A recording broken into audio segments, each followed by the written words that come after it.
Good evening and welcome to Data Analysis Scholarship course. Once again, I'm Mr. Franklin. Tonight we will be looking at data forecasting and descriptive statistics in Microsoft Excel. How you can predict data, how you can forecast using the Excel forecasting functions, and then how you can deal with your descriptive statistics in Microsoft Excel. Let me know once again if you can hear me, if you can see my screen. Welcome to tonight's section. Welcome once again to tonight's section.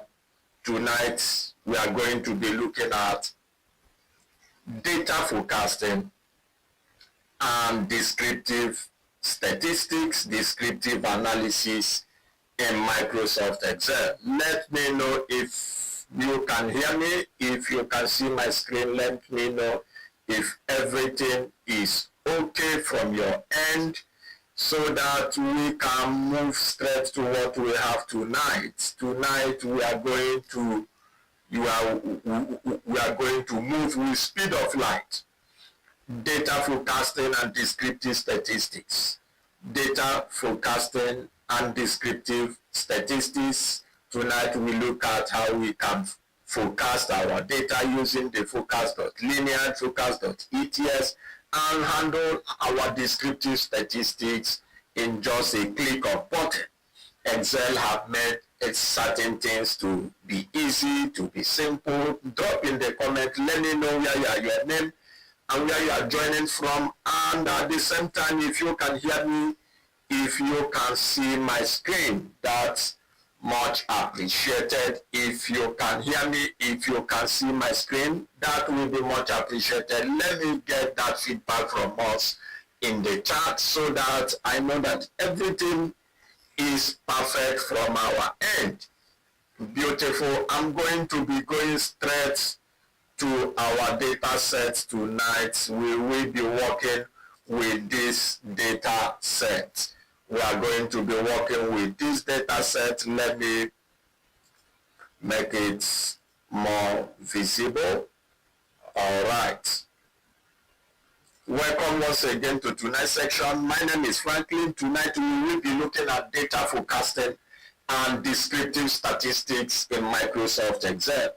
How we can forecast, how we can make predictions as regards to sales, as regards to staff performance, as regards to whatsoever that has to do with a timeline. We forecast based on historical data. We forecast based on historical information. So you don't make your forecasting just that you want to forecast by hearsay. You predict, you forecast more accurately using data, using raw data, historical data. And tonight we are going to be seeing how we can do that with ease. Timothy, good to have you. You are welcome. Thank you for that feedback. If you are joining, let's head over to the scholarship group once again. As our tradition is, drop in the comment, tag as many as possible, drop in the group that we are live for tonight's section. Those of us on the scholarship course for this program, Data Analysis Scholarship, let's quickly head to the scholarship group. Type we are live, we are on, tag as many as possible, tag them that we are on. Once again, we are about to be finishing this course. We are closing heavy. Today will be the end of week 4. We are to next week we start week 5, and before we know it, we are done with this particular cohort 1 of the scholarship of data analysis using Microsoft Excel. If you are joining, welcome to tonight's section. Data forecasting and descriptive statistics is what we will be looking at tonight. That's what we will be looking at tonight. Your name, where you are joining me from, and let me know if you can see my screen. Go to the scholarship group, tag anyone, we are live, and then hit the like button on this section. Share the link to anyone you desire to learn this particular knowledge, anyone you desire to gain this particular knowledge, that will be okay. All right, if you have done that, drop it in the chat. I have done that. Drop in the chat, done. Drop in the chat box, done. If you have gone to the group and let them know we are on, and then you have liked the live section, and at the same time share this link, drop in the comment, done. Drop in the comment, done. I need to see our comments so that we can proceed tonight. We need to move fast. We started late. We are not going to close late tonight. Whatever it is, I'm going to be, today is Friday.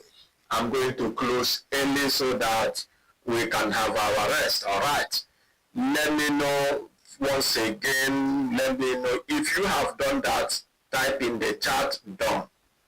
Type in the chat, done. And if you are joining us, this is Data Analysis Scholarship course. This is Data Analysis Scholarship course. The training has been paid for. The certifications have been paid for. The only thing that is required from you is your registration. That's the only thing that is required from you. This is Cohort 1. The Cohort 2 will commence by September 5th. We are starting Cohort 2 by September 5th. The Hondu by September 5th we will be starting. Each cohort is just 100 participants per cohort. We are admitting 100 participants per cohort. So as it stands now, we are already in the registration phase and mobilization phase. All right, I'm still expecting to get our feedback. I'm still expecting to get our feedback. If you are with me here, you have done what we said. Drop in the chat, done. Drop in the chat, type done. And then if you are joining us for the first time, let me know where you are joining us from, your name and your location. That's much appreciated. All right. For data forecasting, Daniel, good to have you. Good to have you. Good to have you.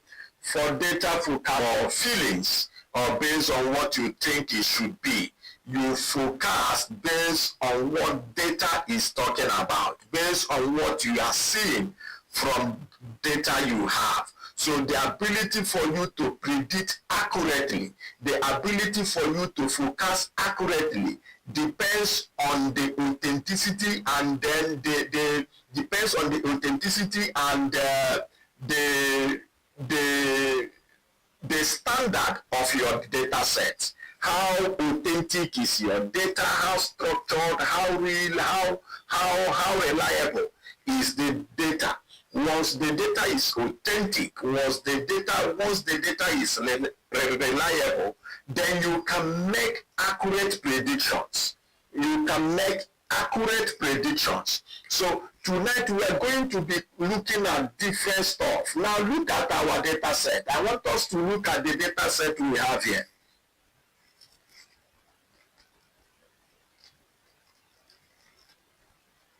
I want us to look at the data set we have here. When you look at the data set, what we have is sales data. This, don't worry about this January is a mistake. I generated that, let's say, sales data. Now, I generated this data using rand between and all that. So this is not a real life data set. It's just a data set that I generated for the purpose of this course. All right. So it might not give us the accuracy we need. However, learn the process.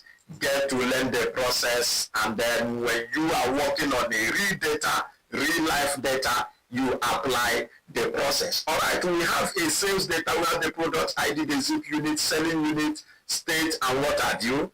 Now, in data forecasting, you are very much interested in the date, because what we are forecasting is timeline, is time-based, is something that is time-based. All right, Daniel, good to get that.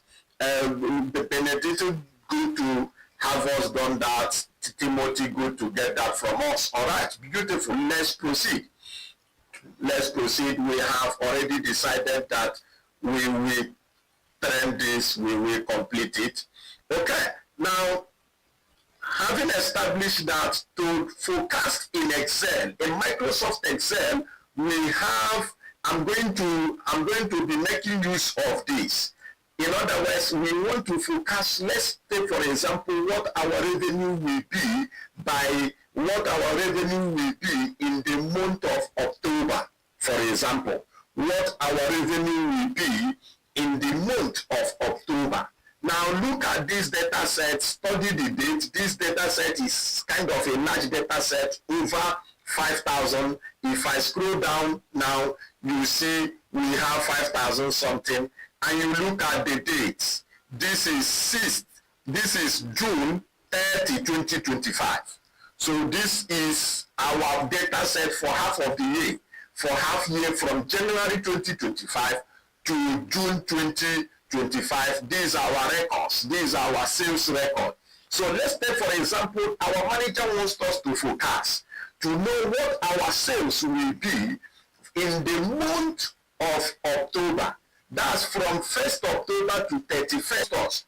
Please, we need to analyze the data we have and give us a prediction on what you from the data set, what our sales will be in the month of October, so that we can use that to make certain decisions, maybe setting sales targets for the sales personnel, or setting sales reward, performance benefit, and what have you, and then putting up our expectations.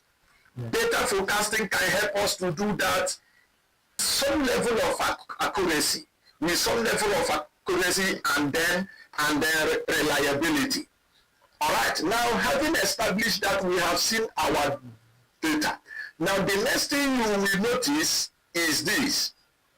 I'm going to focus, my will be these two, this date and revenue.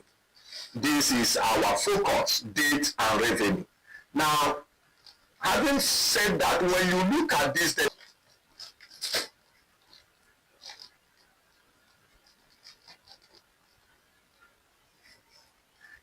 please, can we confirm my audibility? Because I'm about to commence data forecasting.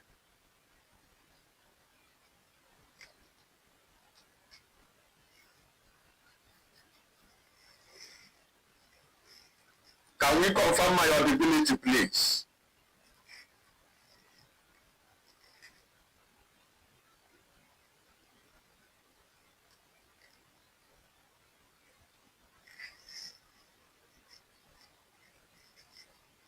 Please confirm my audibility, because I'm about to start forecasting now. I'm about to start forecasting.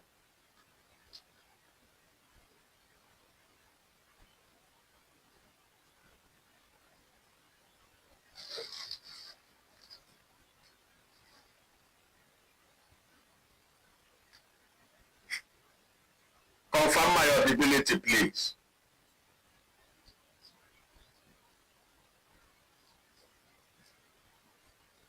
It's like network this night is not favorable. Kindly confirm my audibility. I'm noticing a lag from my end, network glitch. I'm about to start the rating. I'm about to start the maintain.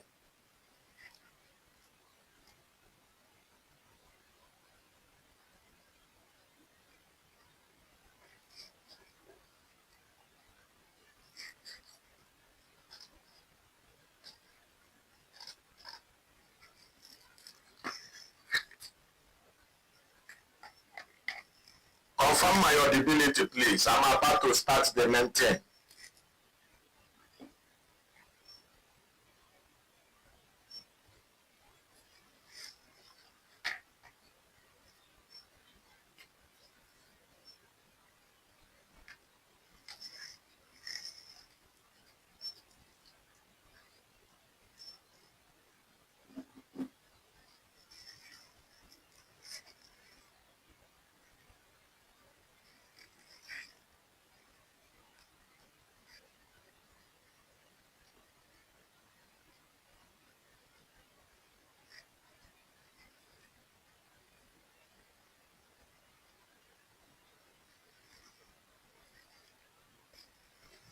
Beautiful. Daniel said, we can hear you, sir. All right. Please, let's remember to quickly let me know. Anytime you can hear me, please remember to call my attention. Please, very, very important. Remember to call my attention. Very, very important. Okay, 3 persons have confirmed my audibility. Okay, now to forecast, like I said, you notice you need to check your data sets. If you notice here, under this, you see my month. The first is the month, the second is the day. So here is January 2nd, 2025. You can see there are sales that are being made in January 2nd. There are sales for 4th, and so on and so forth. So what do? We need to summarize our dates. We need to summarize our date, 1st of January. Hence, when we summarize it and know the sales on that particular day of 2nd of January. So to do that, I'm going to come here. And type h.dates. Now, what this means for me is historical date. Let me format it this. I call it historical dates. So to do that, to format the historical date, I'm going to say equals to submit function. We have already talked about this function. So double click here, come over to for us to get back to where we automatically we have this. So Control Shift down arrow to select the entire range. Control C to copy, remember, and then come here and paste it as values. Why? Because now Excel is seeing it as a function, not Excel is seeing it as a function. So what we do is we come here to paste it as values. So once that is done, we can now press escape button. That is our button. That is our historical dates. So, but when you look at this, you are seeing this as a number. Why? Because this is not formatted as dates. So what I will do is I will click here, come over to this place and select short date. So we have it formatted as date. So here, if you look at this closely, you are seeing only 1 second of January 2025. You are not seeing it more than once. So what are we going to do here now? To get our historical revenue, I'm going to type dot revenue. I'm going to type that dot revenue. Let me do this. It's beautiful. Okay. Now to get our historical revenue, I'm going to use sum if function. We have done that before when we talked about functions and formulas. So I'm going to use the sum if. I will say equals sum if. So what I want to do is I want Excel to sum only for dates 2nd of January 2025. So anywhere it says 2nd of January, it should sum it for me. So what range am I considering? This is the range. I will click on it, hold Control, hold Shift, press the down arrow, and once 4 to lock it. Remember,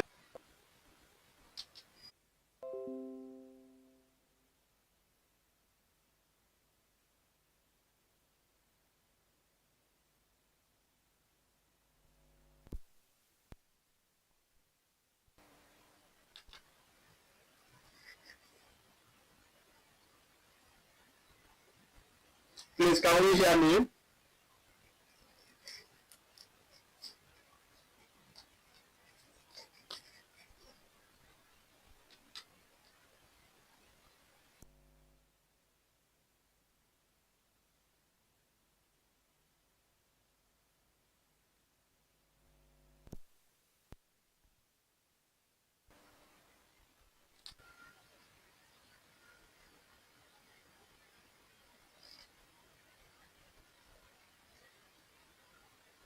Please, can someone, I think I'm having some network challenge. Confirm if you can hear me once again. I think.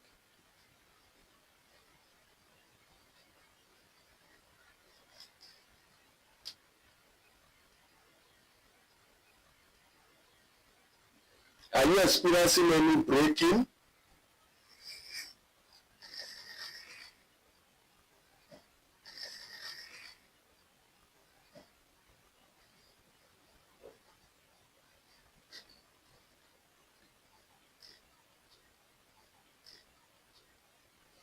Are you experiencing any blow if the Are you experiencing any blow if the breaking is from my end only? Breaking is from my end only.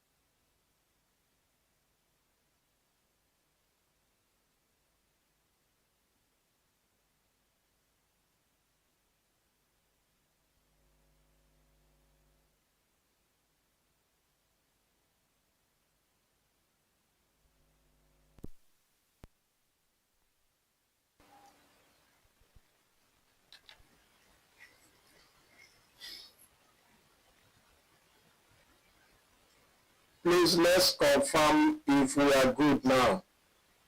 Network is kind of messy this night. Let's confirm if we are good now.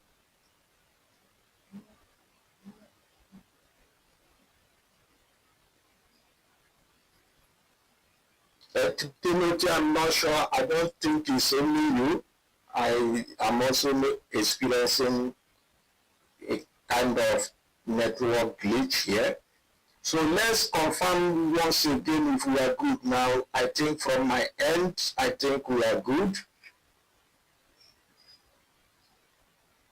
My end, I think we are good.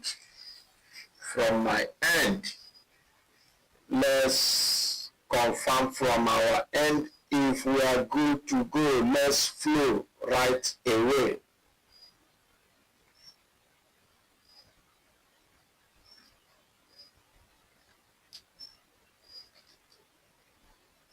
Let's flow. We are about to start the forecasting proper.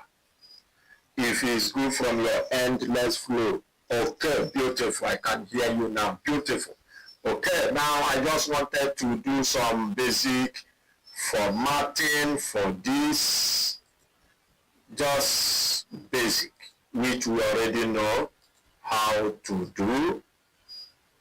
So to apply the line separator. Okay, now I want us to check something. If I press this down, highlight it, go to insert and then come to charts.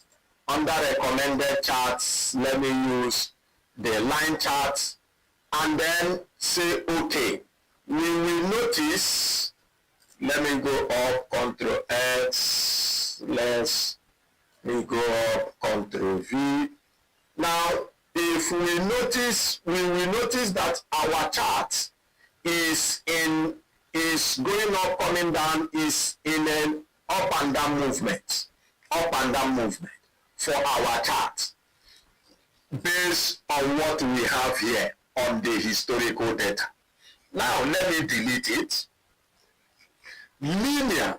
Now, linear forecasting deals with a data or deals with a kind of forecast that moves on a straight line. The word linear is just stuff on a straight line, equation of a straight line. That's linear equation. Equation of a straight line, that's basic mathematics where the highest power is 1. So it moves on a straight line. If it's in an upward trend, it will continue to move upward. If it's going downward, it will continue to move downward. That is linear forecasting.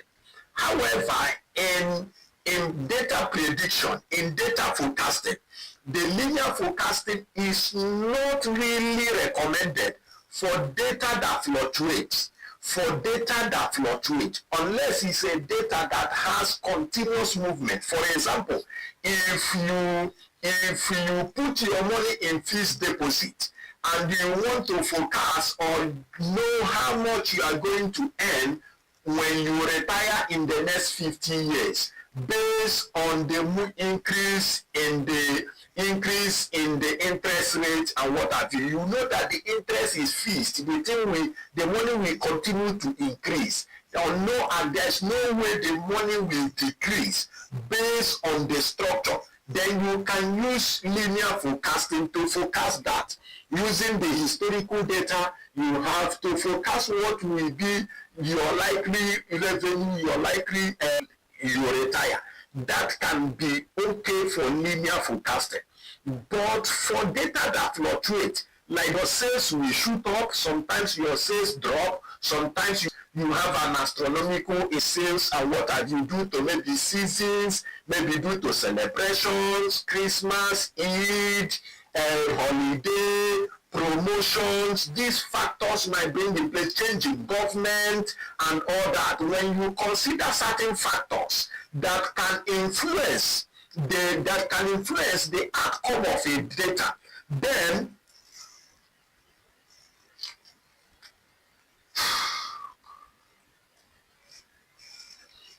that can influence the outcome of a data, when you are considering several factors that can influence the outcome of data, then linear forecasting is not the best choice. In fact, it's not recommended. It's not recommended. But when you are to do that, you use .ets. You use ETS forecasting. What does ETS stands for? ETS stands for exponential triple smoothing.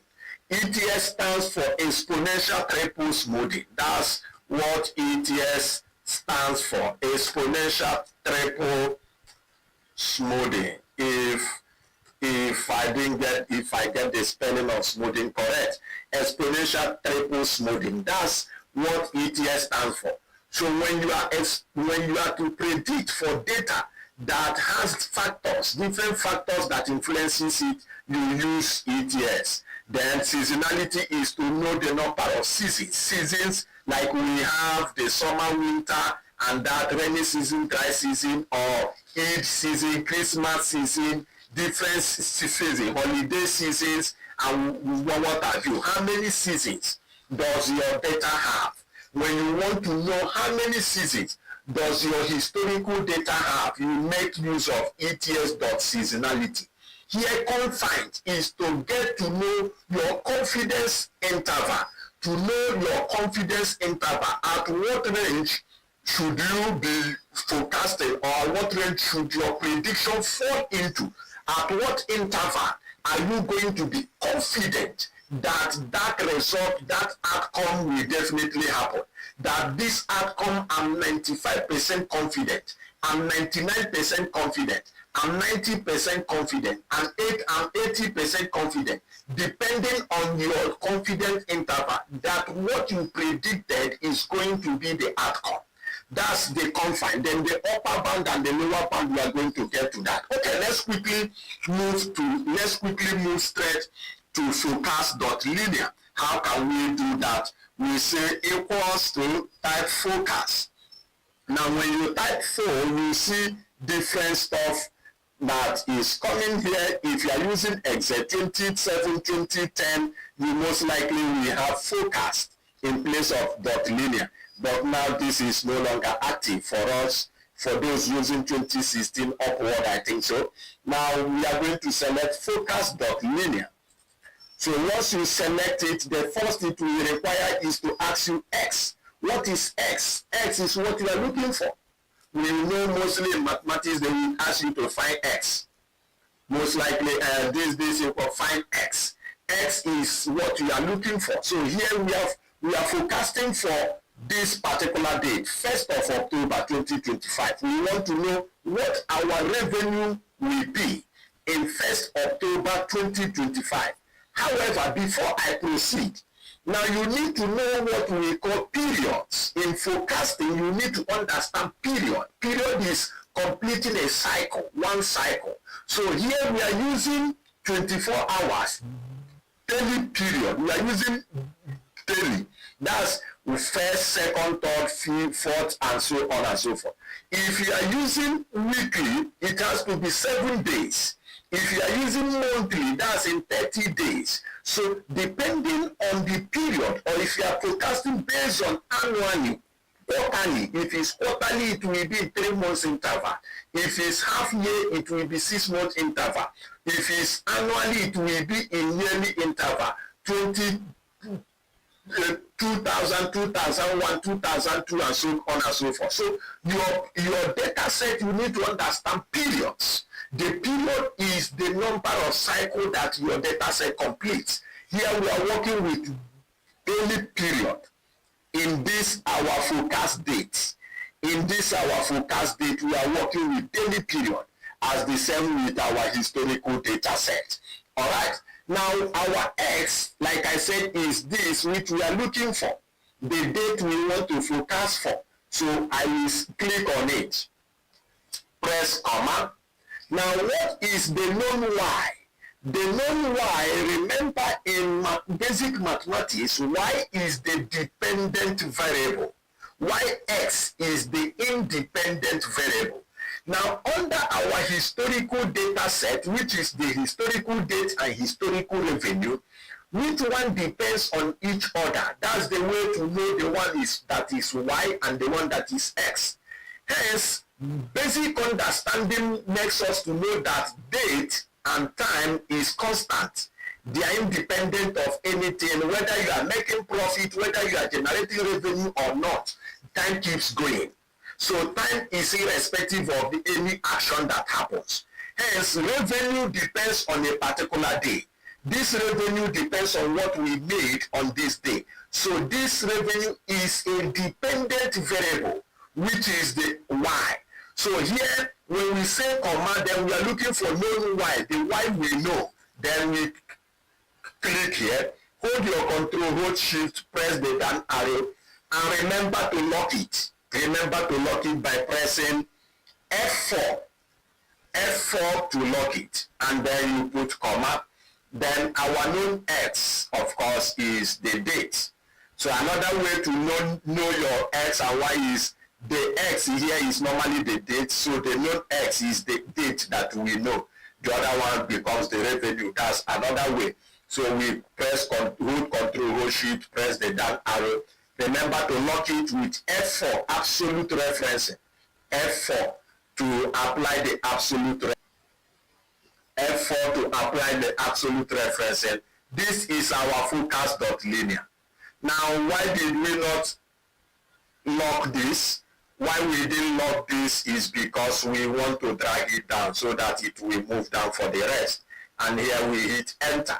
Now, automatically, we have this value. So let me highlight this and come here, apply my separator, 1000 separator. Let me remove the decimal. Let me remove decimal and then say okay. Now we have this. The next that we do is to double click down. You see this moving down. Now, when you look at this data set, you see is on the increasing level. It's on the increasing side. That's what you will notice. Now, what that is that if I plot this data,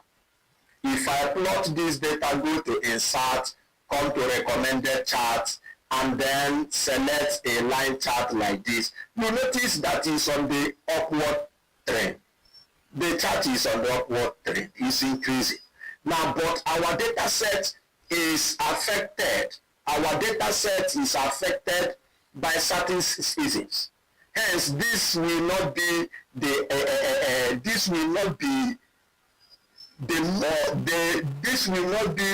best tool to forecast this data set. So let me delete it. But why I do that is for us to see how it will look like, whereas this one is in up and down movement. Now let's now look at focus.ets. What does focus.ets does? Focus.ets puts into consideration factors, seasons that might impact this result. So it puts into consideration seasons. It puts into consideration seasons as regards to our revenue. So here we are going to say equals to focused. We see here .ets. Double click on it. What's the target date? This is our target date, comma. What's the value? This is our value, the revenue. Control Shift down arrow. Remember to lock it by pressing F4. Then press comma. What is our timeline? Our timeline is this historical date. Hold Control Shift, press the down arrow. Remember to lock it as well. That is there. Then it's now asking us seasonality. If you know the season, you type. But here we want Excel to automatically dictate the season by itself and apply it in the forecasting. We want Excel to automatically dictate it and apply it to the forecasting. So that is what we have here. So once that is done, we hit enter. Now when you look at this, you see that this result is way lesser than this one, based on understanding of certain factors. So if we want to do that, the next is we double click that, and we are getting the more accurate result. When you look at this here, this one a bit moved down, then here this increases. There are factors. You see there are places it moves up, and then start coming down, and start coming down. Later it start moving up, and then start coming down. So you notice there is a pattern on these data sets. So if I plot the graph of this,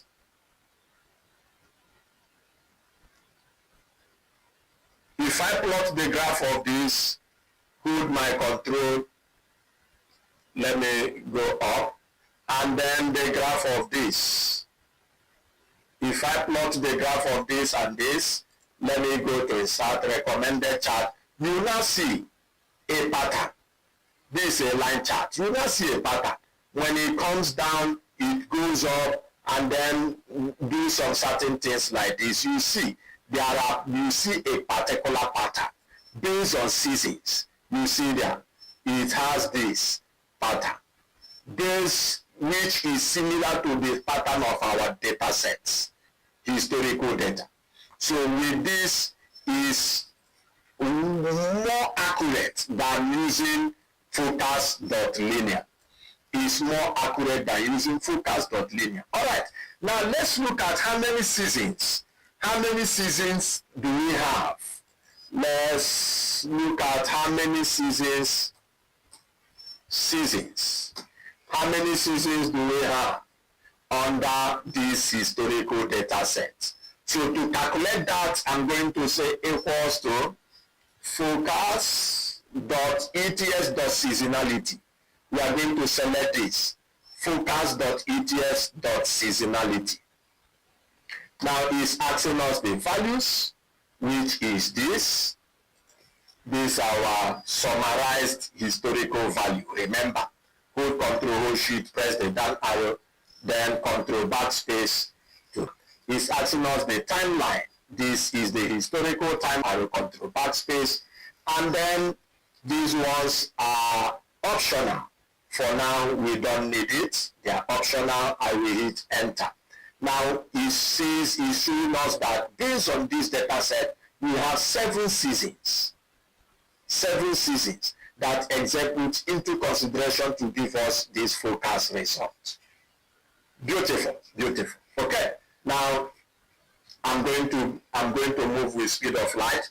Focus.confine is to determine the interval, the confidence interval to which we are going to be working with. Now, to make our prediction to fall within high level of accuracy and reliability, you are forecasting based on a range, not just based on specific figure. You forecast based on range so as to make your prediction to be highly accurate and highly reliable. However, in real life, nothing is 100%. Nothing is 100% accurate, but you are making it to be highly accurate and reliable. So to do that, we are going to do confined equals focus.confined.ets.confined. Double click here. We are going to say the target date is this. We are looking for our interval. We are looking for our confidence interval. This is our target date. I put comma here. What is our value? This is our historical value, remember. And then we lock it by pressing F4 and comma. It will now ask us what is the timeline. What is the timeline? The timeline is this historical timeline, and then press F4 as well to lock it. The next thing is the confidence level. Now, the confidence level in statistics and analysis as regards to social sciences and other fields, they generally accepted or they generally use confidence level is 95%. My confidence level is 95% that this will be our sales for October. I'm 95% confident that our sales will fall within this range. That's what that is saying. So if it's also optional, if we don't put any confidence level, Excel will automatically assume the generally accepted or the generally used confidence level of 95%. But if we add 90, 99, 97, depending on our choice, then Excel will also work with that. However, I'm going to add it, I will say 95%. Now, having done that, the next I will do is to hit enter. It gives me a confidence interval. This is a confidence interval. So what that is, I'm going to double click here. It calculates the rest. Now, what does this interval?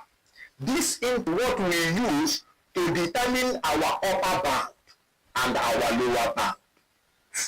Follow me, I'm teaching some heavy stuff this night.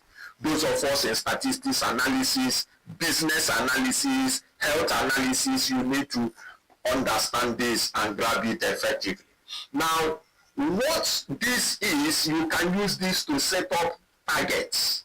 You use this to set up targets and know that you are setting targets based on data, not based on your head knowledge or based on what you think. You are setting up data, you are setting up targets based on data. You are making prediction based on data. You are giving suggestion based on the data. So what you are going to use this confidence interval result to be is to use it to generate your upper bound and your lower bound, or your upper limit and your lower limit. In other words, what that simply means is that your results, your expected results must fall in between this and this. Hence, if a salesperson is not expected to generate sales that is less than the lower limit or the lower bound. If the person generates sales that is less than the lower bound, then the person might need to be placed on probation, put on training, or what have you, because she's not meeting up to expectation. So with that, you can use it to set up your performance reward, or reward benefits. So to do that for the upper bound is simply equals to this plus this. this, we are making use of ATS, which is our generally recommended forecast function to use. So our upper bound becomes the confidence interval plus the forecast result. We say this, hit enter. So we have this, we double click down, then our lower bound will be equals to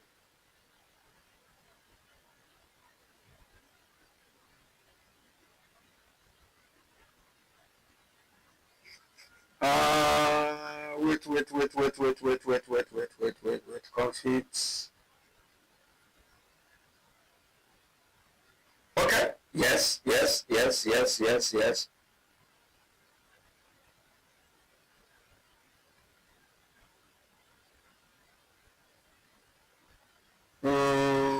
Is it this plus this lower bound?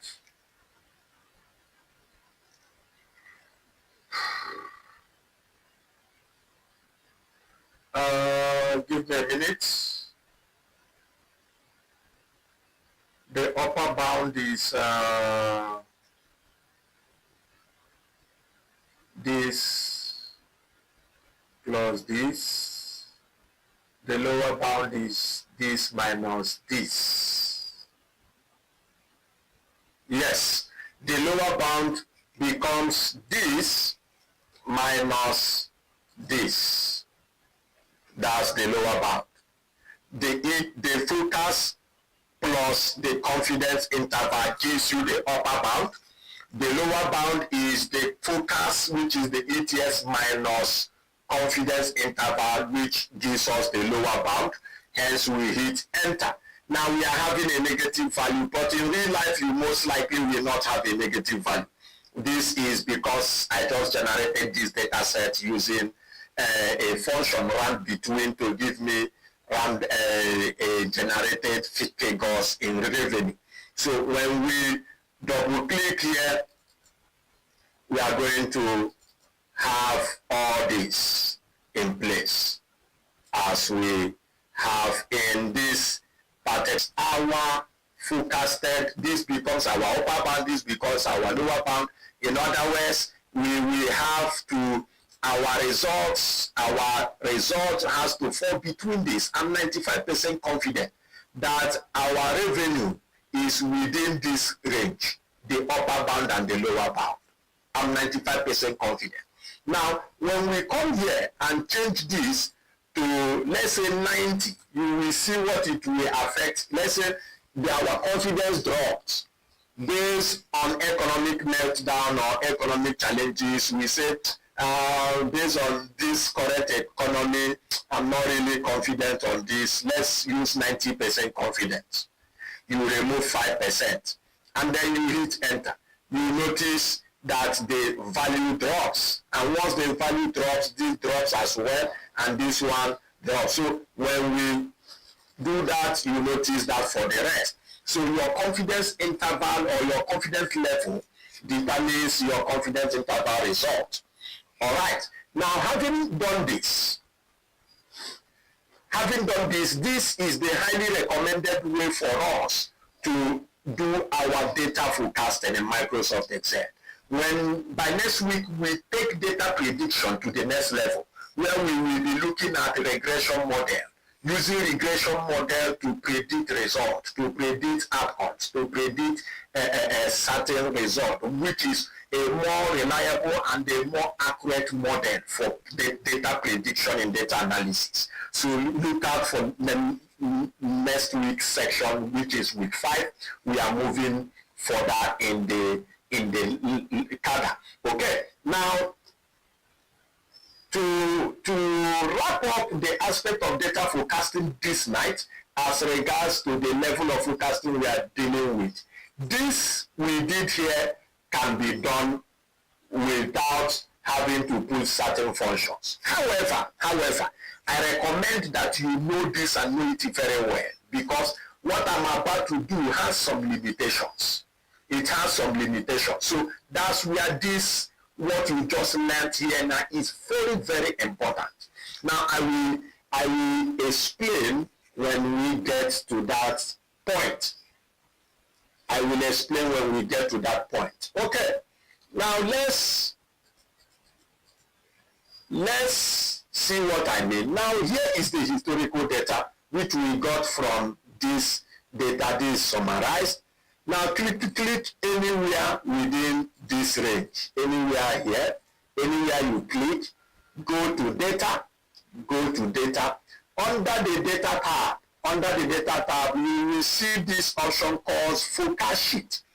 You will see focus sheet.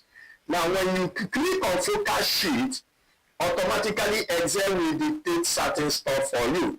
It will dictate what you see. This is our previous data. As we can see, this is exactly the chart of the line chart of this historical data. The one you are seeing here is the forecasted data. As you can see here, you see when I drew the chart, it gives me this pattern. Now what is this little line up here? The little line up is showing us the positive interval. That's the upper bound. As you can see here, it's showing us the upper bound. Here is showing us the lower bound, which is on the negative. Which means that what we did is correct. The calculation is correct. It's just our data, the values in our data set. The lower bound is in the negative trend. You can see it here. It's in the negative. So the lower bound is in the negative, while the upper bound is in the positive. Then this thick line you are seeing here is the main focus. Bear that in mind. Then the blue is the historical revenue. As you can see here, it shows us the blue line is the historical revenue, where the thick line is the forecasted revenue. That's the H revenue. Then here is showing us the lower confidence bound, the upper confidence bound. That's the stuff I just explained here. Okay. Then the next here is showing you the focus end dates. The focus end date. This focus end date, it ended at the date this month. This is August. It is August 14. Now you can add your end dates. You can add your end dates. Now when you come here, let's take for example, our end date is on 31st of October. That's where we want to focus. Our end date, 31st of October. Now what it will do, it will focus from July, June, July, this. Now when I select this, you see what I have, there is a more focused movement. Is increasing outwardly. Now you look at this 31st August, that is what we have here. However, when you look at this, you see that it stops at 26. The day stops at 26. Now let's move down. Let's just click here to show more options. Now this is the focus start date. Is the focus start date starts from here, which we can say the focus, we can come to the start date. Okay, this is another challenge. It doesn't allow us. Now what if I want to do it manually? Let's say I want to start typing manually 10, the day is 1, and click here, you see that it returns back to June 3rd. That's the focus start. So it doesn't give us this room to be flexible. Like we have here, we can determine the month we want to forecast. We can determine the month from here. But here it doesn't give us room to be flexible.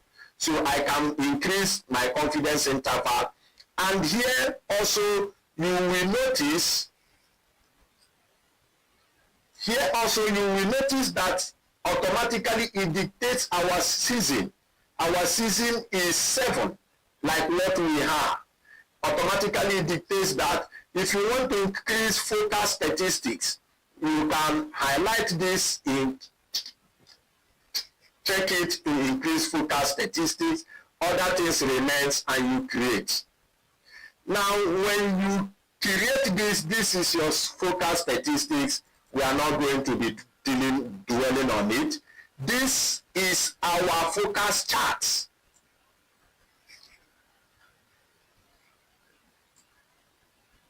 Now, this forecast chart, you need to see that automatically Excel gives us the stuff we do: forecast revenue, lower confidence bound, upper confidence bound. Now, let's move down. Let's move down to see what we have. You will see where Excel starts giving us similar stuff we did, as you can see here. This is where this the historical data ends. It starts forecasting from July 1st. This is our forecast revenue. That's 13,000 July 1st. This is our lower confidence bound, which is on the negative. This is on the positive. So if we move down, you will still see it. Now, the limitation we have here is that this is based on a certain, it forecasts based on a certain range. It doesn't give us room to forecast like we have here. This stops at October 31st. That's what we have here. This is the forecast money, the revenue, and this 31st October. However, if we want to forecast, let's say for the year, for January or for February, January, or let's say April 2026. Let's say we want to know what our revenue will be April 2026. Let me press Ctrl Z. Okay.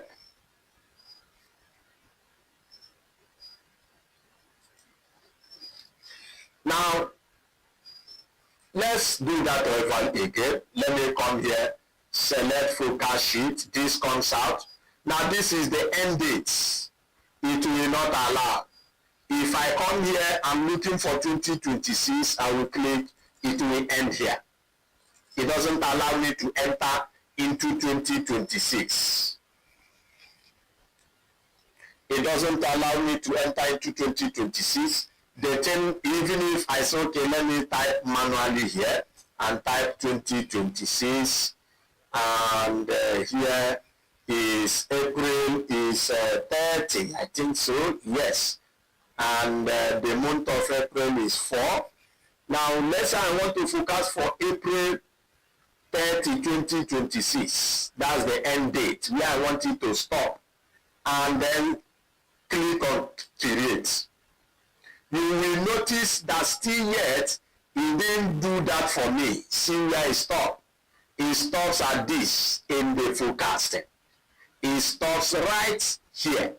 So it doesn't, this forecast sheet is used to forecast. I think it accepts within a maximum range of 6 months interval. It used to forecast 6 months ahead, 4 months ahead, 5 months ahead, 1 month ahead, 3 months ahead, as the case may be. That's what you can use this forecast sheet to achieve. But when you want to forecast based on your own aspect, you want to forecast for 2028, you can use 2028, 2027. You can make use of this particular aspect on focus.linear.ats aspect. All right, that is where we will end for data forecasting tonight. Next week, we will take it up further to be dealing on regression analysis, where we make use of regression model, regression equation in data forecasting. All right, now let's look at descriptive statistics. That is where we will wrap up tonight's session. Descriptive statistics, how you can quickly do your descriptive analysis within seconds. Within few seconds, you run your descriptive analysis and get your insights, get your data summary and other stuff set. Okay, now This data set, I want to run a descriptive analysis on my revenue to get my mean, to get my median, my mode, my standard deviation, variance, standard error of mean, and so on and so forth. Those descriptive statistics, those descriptive data. Now, to do them using formulas, functions will take me time. Coming here to do average, that's mean, that's the same as average, and run another one, run for standard deviation using the formula, that will take me time. However, there is something that we will leverage on in order to save us loads of time, and that is the descriptive statistics. So to do that, to run descriptive statistics in Microsoft Excel, we need to activate a tool. We need to activate a tool in our Excel called Data Analysis Toolpack. We need to activate this tool called Data Analysis Toolpack. That's Data Analysis Toolpack. I think that's the toolpack. So you need to activate this.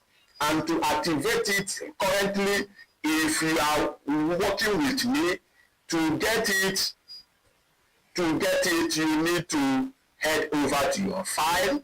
Is part of Excel add-ins. Like is part of Excel add-ins. So you go to your file, under file, come to options. This will come out. You come to this place called add-ins. You click on it. Now under this, you move down. You will see this under manage Excel add-ins. You click on go. So this option pops up.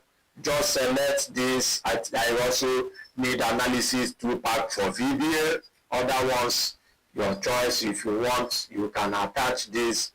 Is your choice anyway. Then you say OK. Now once that is done, the data analysis toolpack will appear. Automatically you can see it here. Automatically it creates a group for it. You will see data analysis. All right. Now to do that, we quickly, to do the descriptive statistics, the descriptive analysis, we click on it. Now this shows here, you will see different stuff. You will see your ANOVA, you will see your correlation, which we are going to be talking about it next week. You will see your histogram, you see your Fourier analysis, those of us more in mathematics and statistics for our research. You see your F-test for 2. You see different stuff, regression, sampling, t-test, for your paired sample, t-test, paired sample, independent sample, and what have you. Now for tonight, we are looking for descriptive statistics, which is this. So you select it. Once you select it, you click on OK. Now here is asking you your input range. Under the input range, this is our input range. Click on it, hold Control, hold Shift, press the down arrow. That becomes our input range. Then group by, we leave it in columns. Now label in first column. Yes, our input range have a label. What is that label? The label is revenue. So we select here. Yes, there is label in our first row. That's this. Now the output range. If here output range, if we want it to be right on this same particular sheet, we can select this. If we want it on this particular sheet, we can select it. If we want it on a new sheet, we can select, we leave it here. Now let's say output range. Now we need to click on this, and then let's see if we can come over to this place. Okay, let's say we output it here.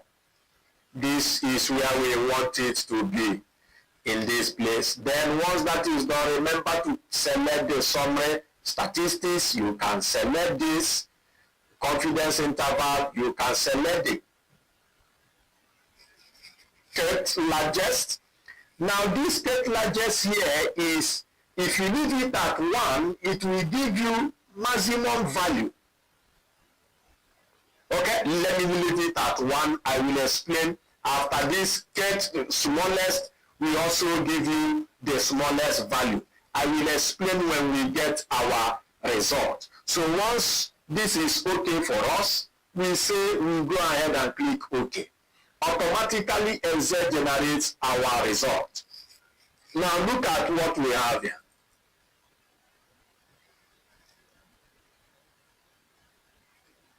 Look at what we have here. We have automatically our mean, we have our standard deviation. This is our descriptive statistics. The result of our descriptive statistics, we have the mean, the standard error of mean. We have the median. The mean is the average. The median, when you sort the data, the one in the middle. Mode is the most occurrence. Standard deviation, variance, how standard deviation is data, it varies from the mean. Here is variance, the square of standard deviation. Then the kurtosis, the skewness, range. Range is when you subtract the maximum from the minimum, you get range. Now this is where I'm talking about. The ket largest one will give you the same value as maximum. The ket smallest one will give you the same value as the minimum. So let's see what happens here. Let me Control C. Let me Control C and delete here. Let's get back to our revenue.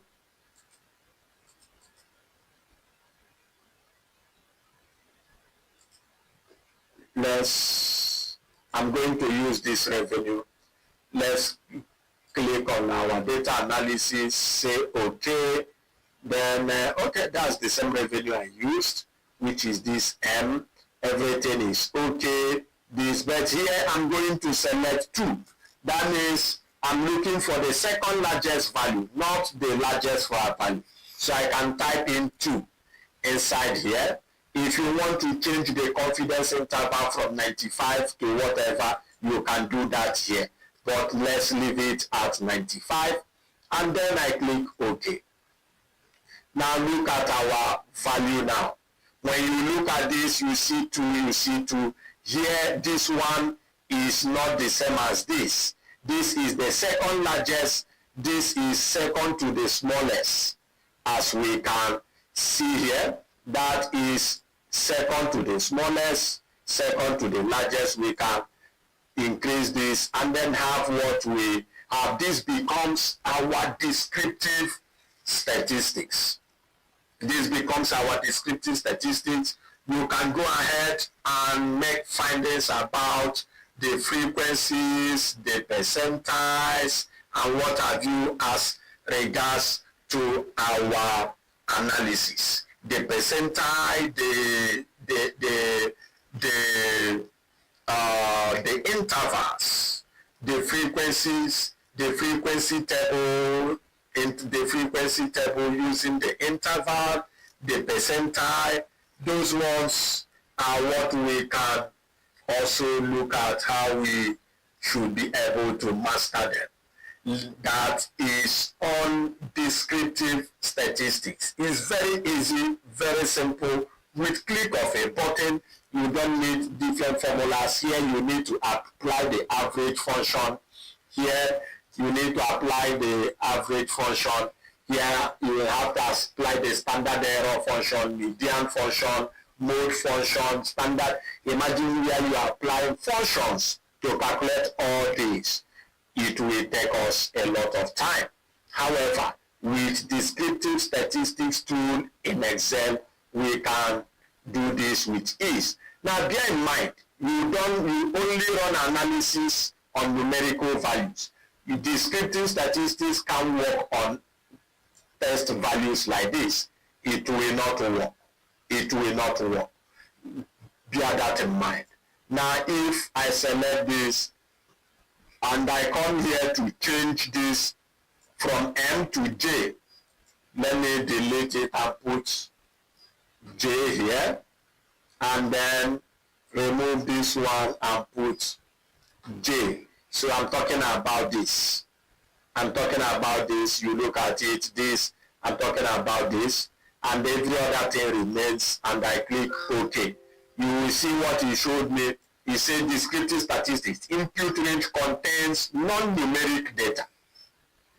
Because why? Because it runs analysis on numeric. It contains non-numeric data. So that is what it tells us when we say okay. It takes us back so as to change it, to take it to numeric data. To take it to numeric data.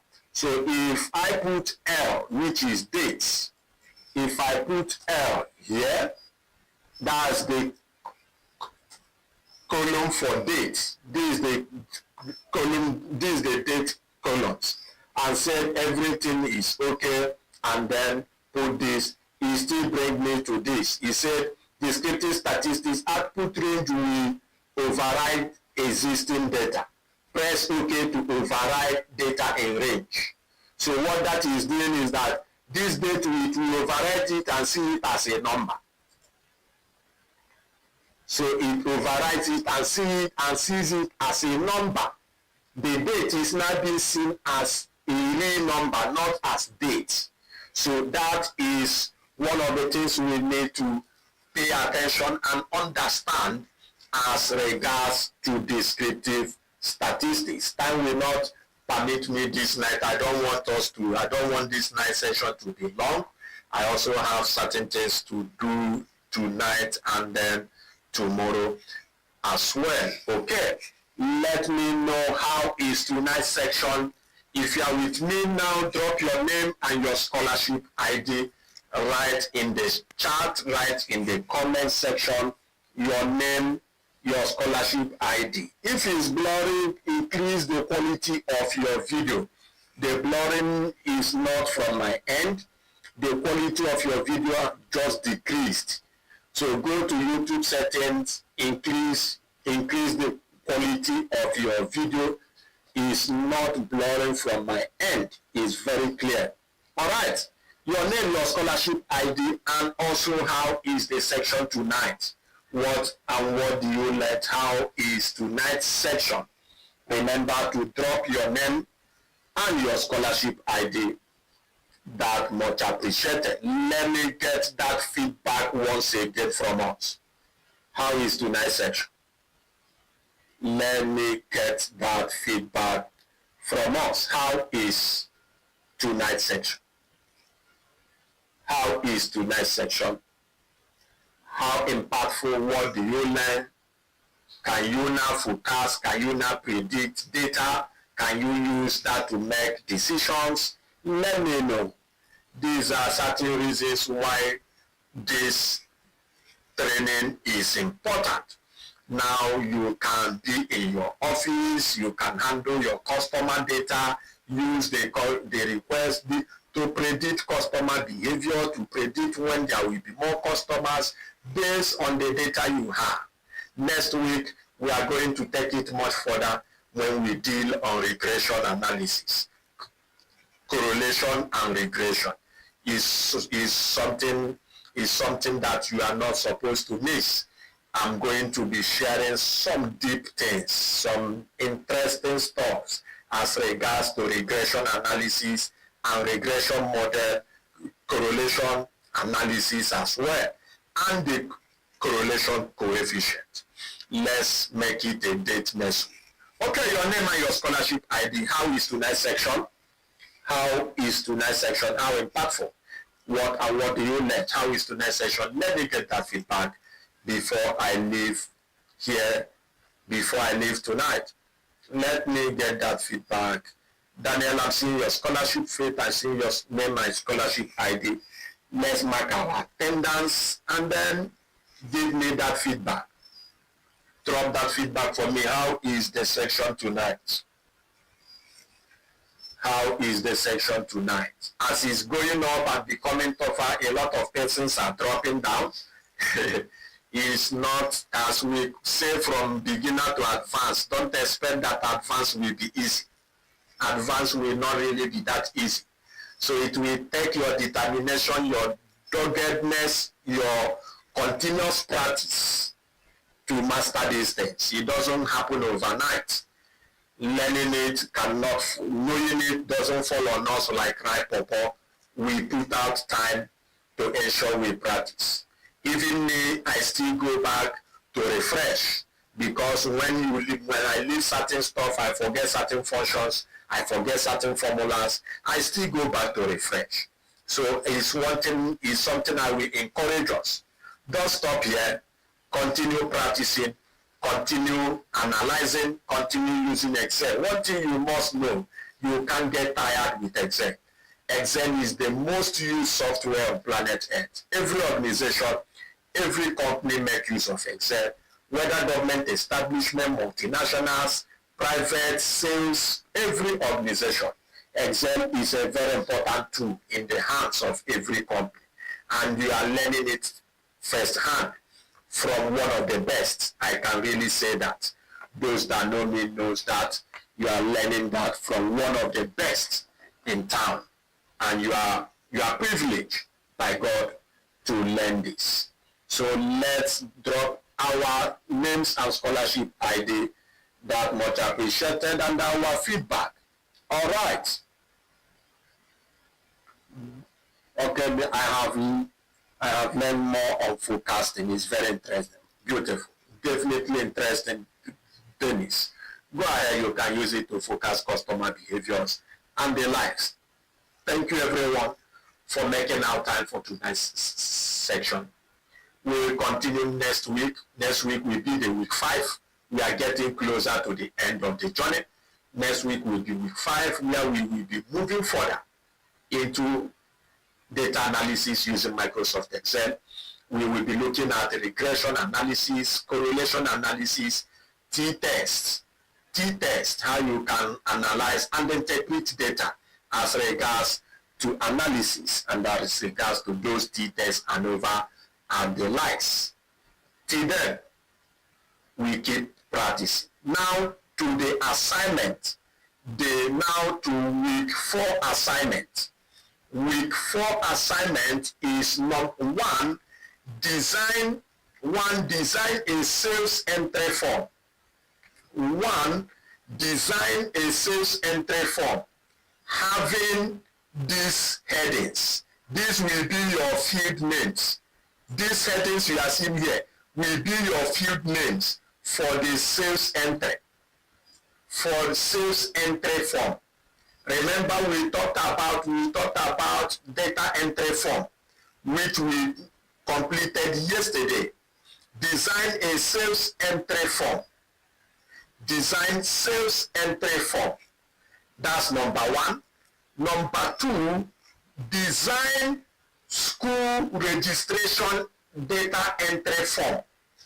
Sales entry form, school registration entry form. Determine what should be, when you are registering a student in a school, what are information you need from the students?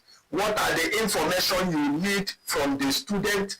That is number 2 assignment. Sales entry form, school registration entry form. You design the form, get both the database and the form, the submit button, everything should be intact. That's number 2. Number 3. Number 3 is to forecast sales data. Forecast sales data. Forecast sales data and get every details you have here. Forecast sales data and get your linear, ETS, season, confined, upper, lower, and so on and so forth. And then generate your charts. Generate your chart. Very much important. That is the number 3 project assignment for week 4. Then the next assignment is to have I forgotten that?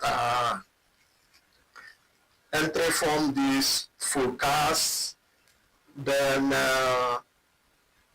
also in the forecast, sales forecast, run descriptive statistics. That's on the that's part of the number 3 assignment. Run descriptive statistics and then do the forecast as well.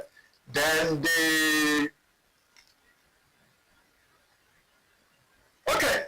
you will also use macros on that.